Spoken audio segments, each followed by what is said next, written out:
Hi hello ವೀಕ್ಷಕರಿಗೆಲ್ಲ ಸ್ವಾಗತ. Friends, ಇವತ್ತು ನಿಮ್ಮ ಬಾಯಿ ಕಹಿ ಮಾಡುವ ಅಂತ ಬಂದಿದ್ದೀನಿ. ಎಲ್ರಿಗೂ ಹಾಗಲಕಾಯಿ ರುಚಿ ಅಂತೂ ಗೊತ್ತೇ ಇದೆ, ಕಹಿ. ಆದರೆ ನಾನು ಇವತ್ತು ಮಾಡೋ ರೀತಿ ನೋಡಿದ್ರೆ ಕಹಿಯಲ್ಲೂ ಸಹ ಟೇಸ್ಟ್ ಸಿಗುವಂಥ ರೀತಿಲಿ ಮಾಡ್ತಾಯಿದ್ದೀನಿ. ನಾವು ಮೊದಲಿಗೆ 2 ಹಾಗಲಕಾಯಿನ ತಗೊಂಡಿದ್ದೀನಿ. ಇದನ್ನು ಫಸ್ಟಿಗೆ ಚೆನ್ನಾಗಿ ತೊಳ್ಕೊಬೇಕಾಗತ್ತೆ. ನಾನು ಈ ರೆಸಿಪಿಲಿ ಬೆಲ್ಲ ಸಕ್ಕರೆನ ಜಾಸ್ತಿ ಪ್ರಮಾಣದಲ್ಲಿ ನಾನು ಉಪಯೋಗಿಸ್ತಾ ಇಲ್ಲ. ಇವಾಗ ಇದನ್ನೆಲ್ಲ ಚೆನ್ನಾಗಿ ವಾಶ್ ಮಾಡಿ ಆಯಿತು. ಇದನ್ನೆಲ್ಲ ಇವಾಗ ಕಟ್ ಮಾಡೋಣ.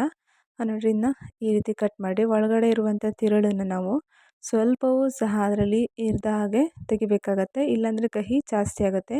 ಅದರಲ್ಲಿ ಸ್ವಲ್ಪವೂ ಇರಬಾರ್ದು. ನಾವು ಒಂದು ಸ್ವಲ್ಪ ಬೆಂಡ್ ಮಾಡಿಕೊಂಡು ಕೈ ಬೆರಳಲ್ಲೇ ನಾವು ಅದನ್ನು ರಿಮೂವ್ ಮಾಡ್ಬೋದು. ಹೀಗೆ ಎಲ್ಲ 2 ಹಾಗಲಕಾಯಿನೂ ಸಹ ನಾನು ಹೀಗೆ ಮಾಡಿಟ್ಕೊತೀನಿ. ಕಹಿಯಲ್ಲೂ ಟೇಸ್ಟ್ ಇರುವಂಥ ಈ ರೆಸಿಪಿಯನ್ನು ಒಂದು ಸಲ ತಿಂದರೆ ಇದು ಮತ್ತೆ ಮತ್ತೆ ತಿನ್ನಬೇಕು ಅಂತ ಅನಿಸುತ್ತೆ ನಮಗೆ. ಆ ಥರವಾಗಿ ನಾವು ಹಾಗಲಕಾಯಿನ ಪಲ್ಯನ ಮಾಡ್ಕೋಬೋದು. ನನಗಂತೂ ಈ ಥರ ಜಾಸ್ತಿ ಬೆಲ್ಲ ಹಾಕ್ದೇ ಮಾಡಿರುವಂಥ ಹಾಗಲಕಾಯಿ ಪಲ್ಯ ತುಂಬ ಇಷ್ಟ ಆಗುತ್ತೆ.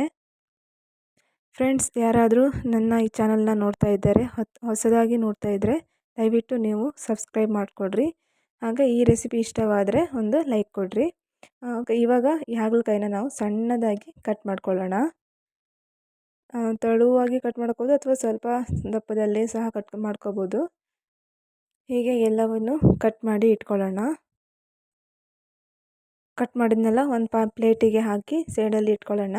ಹಾಗೆ ಇದಕ್ಕೆ ನಾವು ಸ್ವಲ್ಪ ಈರುಳ್ಳಿನ ಜಾಸ್ತಿ ಪ್ರಮಾಣದಲ್ಲಿ ಹಾಕಬೇಕಾಗತ್ತೆ. ನಾನು ತಗೊಂಡಿರೋ 2 ಹಾಗಲಕಾಯಿಗೆ ಮೀಡಿಯಮ್ ಸೈಜಿಂದ 2 ಈರುಳ್ಳಿನ ನಾನಿಲ್ಲಿ ಯೂಸ್ ಮಾಡ್ತಾಯಿದ್ದೀನಿ. ಅದನ್ನು ಸಹ ಮಧ್ಯದಲ್ಲಿ ಕಟ್ ಮಾಡ್ಕೊಂಡು ಸಣ್ಣದಾಗಿ ಕಟ್ ಮಾಡ್ಕೊಬಿಡೋಣ.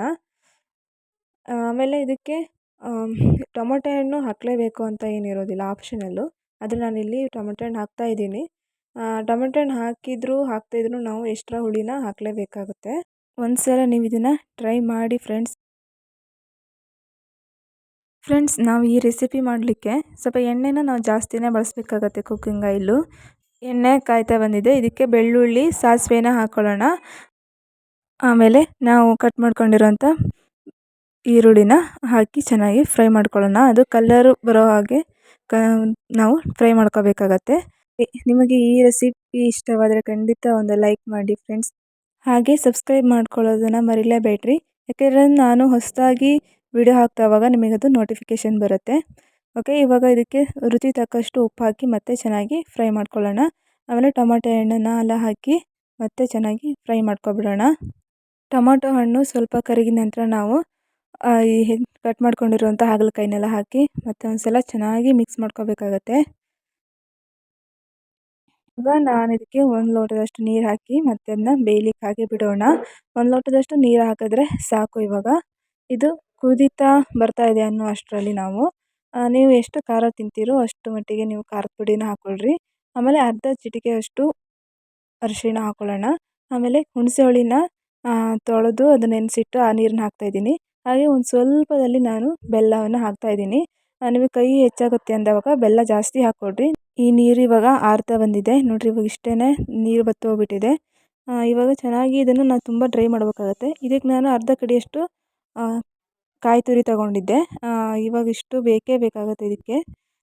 ಇದನ್ನು ಹಾಕಿ ಚೆನ್ನಾಗಿ ಮಿಕ್ಸ್ ಮಾಡ್ಕೊಳ್ಳೋಣ. ಸ್ವಲ್ಪ ಕಾಯಿ ಜಾಸ್ತಿನೇ ಬೇಕು, ಯಾಕಂದರೆ ಕಹಿ ಇರೋದ್ರಿಂದ ಸ್ವಲ್ಪ ಕಾಯಿ ಜಾಸ್ತಿ ಹಾಕಿ ಚೆನ್ನಾಗಿ ನಾವು ಅದನ್ನು ಡ್ರೈ ಮಾಡ್ತಾ ಹೋಗೋಣ.